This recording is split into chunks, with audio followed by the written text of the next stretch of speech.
The process of silaging serves to store food during harvest time and supply it during times of scarcity, conserving quality and palatability at a low cost, which allows for an increase in the number of animals per hectare. This type of feed is used to manage livestock reared through extensive, intensive, or semi-intensive farming.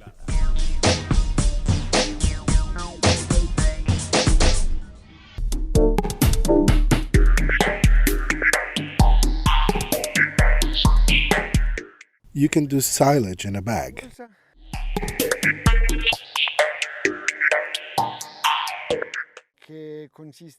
It consists of packing the chopped material inside a tube and squeezing out the greatest quantity of air possible. They can be bags of different sizes, depending on what fits the farmer's needs. You can also silage in a heap.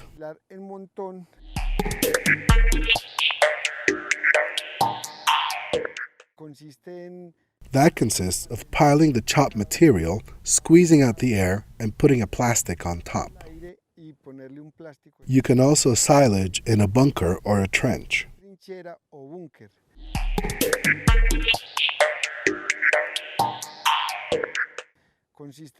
That consists in making a hole in the ground, depositing the chopped material, and covering it with plastic.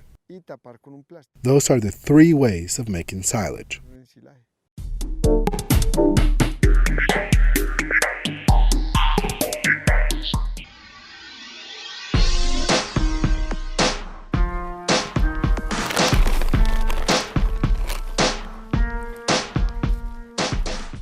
In this area, we pile up all of the oats to begin the silage process.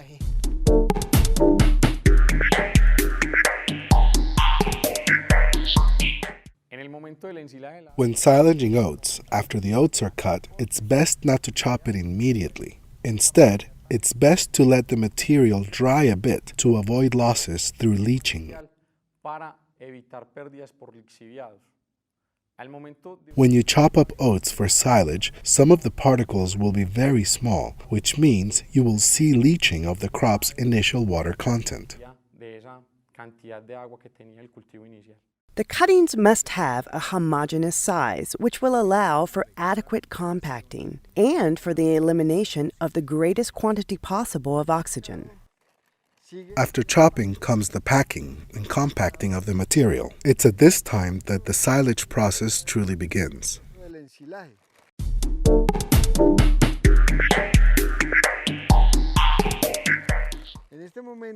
Right now, we're doing this manually at this farm, since the terrain's topography prevents the use of machinery, which would make this process more efficient.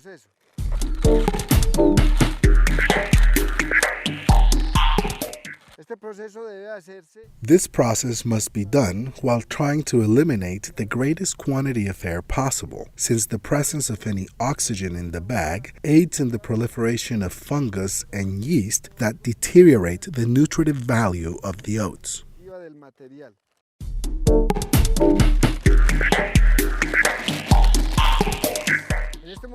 At this moment, we proceed with the inoculation of the material that we're packing.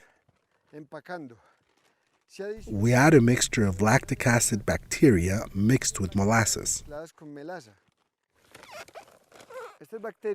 These bacteria will accelerate the fermentation process.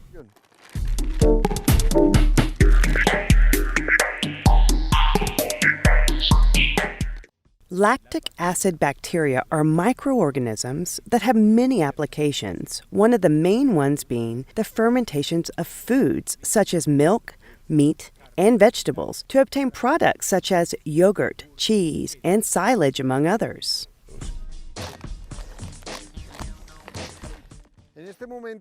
At this moment, we are sealing the bag. This must be done by squeezing out the greatest quantity of air possible to avoid damage to the material above the knot.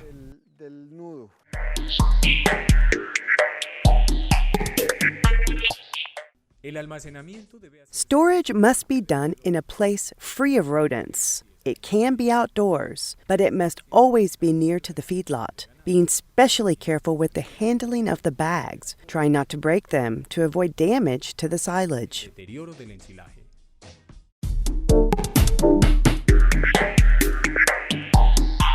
When the fresh material has been compacted and sealed to squeeze out air, the process of ensilage can be divided into 4 stages. Fase aeróbica. El oxígeno atmosférico presente en la masa vegetal disminuye rápidamente. Fase de fermentación. Esta comienza al producirse un ambiente anaeróbico. Su duración dependerá de las características del material ensilado y de las condiciones en el momento del ensilaje. Fase estable. Mientras se mantenga el ambiente sin aire, ocurren pocos cambios. Fase de deterioro aeróbico. Esta inicia con la apertura del silo y la exposición del ensilaje al aire.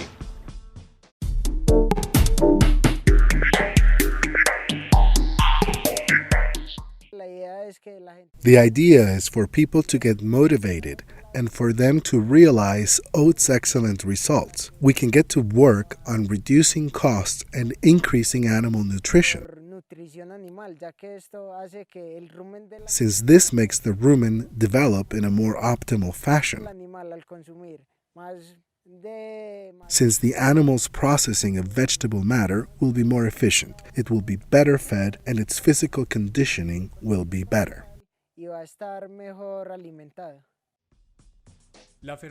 The lactic fermentation performed by the microorganisms give an added value to vegetable products because it improves their nutritional content, digestibility, and palatability. It also allows for management of pastures as a cash crop and not exclusively as a grazing area, which improves the efficiency and profitability of livestock operations, in addition to producing a feed that is natural, ecological, and more economical than concentrate, which makes ensilage an excellent alternative for the livestock farmer. The ideal thing for our cattle ranches is to produce the greatest amount of food on our farms, and forage is the cheapest food. That is why we need to look for options to increase our animals' consumption levels and stop depending on concentrates.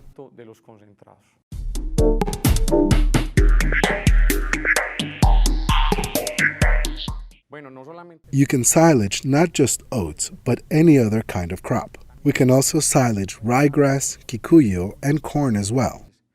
In our case, in the north of Antioquia, we started to do some research on oats, and we began to realize that silaging this kind of forage can give us the best yields in milk production under these alternating winter and summer conditions, where maybe the grasses don't have a very good nutritional quality. The benefits of silage are that in times of scarcity, such as during the summers that affect this northern region, it can provide a food reserve, which will prevent our livestock from losing weight and production. Another benefit is that the material that we silage is at its nutritional peak when it's harvested, and we will preserve those same nutrients for as long as this silage lasts, and we're going to transfer those nutrients to the animal in their peak state. Besides that, when we silage, we are guaranteeing that the forage will be preserved for consumption. We are concentrating the energy and we are concentrating the protein.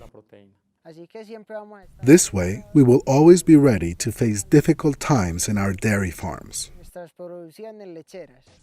It is important to emphasize that the success of this crop depends on where it's planted and on the way the silage is managed.